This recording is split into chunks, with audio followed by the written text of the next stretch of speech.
Latoli explained that this lishalak had been specially made for me, since my hands were about half the size of theirs and I wouldn't have been able to use a standard model. Besides, it is important that the size of the pair be exactly suited to the hand that holds it. It was slightly soft, as though made of rubber, and filled with water.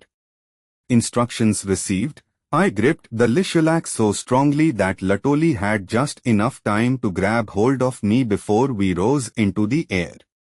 We had made a leap of 3 good meters. The others were around us, stationary in the air at a height of about 2 meters from the ground, and they all burst into laughter at Latoli's surprise.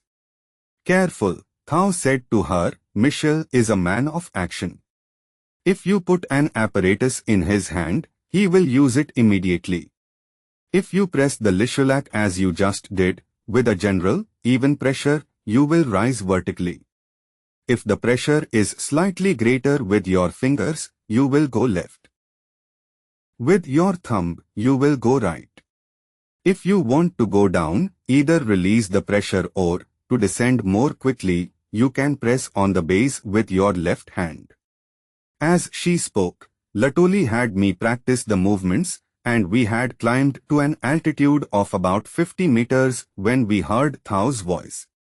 Well done, Michel. You should let him do it alone now, Latoli. He has the idea. I would have liked her to keep her thoughts to herself. I didn't share her opinion at all, and I felt much more confident under the protective wing of Latoli, and I mean no play on words. She did release me, however, but remained close by and at the same height. Gently, I released my grip on the lishalak and ceased climbing. Releasing the pressure further, I began to descend. Reassured, I pressed evenly around the collar and shot upwards like an arrow, so far that my fingers froze and I continued to rise. Relax your hand, Michel. Relax your hand, shouted Latoli, who, in the wink of an eye, had joined me. Oh! I stopped, or almost, at approximately 200 meters altitude, over the ocean, for I had inadvertently pressed more strongly on my frozen thumb. The others joined us at our 200-meter high rendezvous. I must have been wearing a strange expression on my face, for even Lashnasi burst into laughter, and that was the first time I had seen him do that. Gently, Michel. This apparatus is very sensitive to touch. I think we can go on our way now. We'll show you the way. They moved off slowly, Latoli remaining by my side.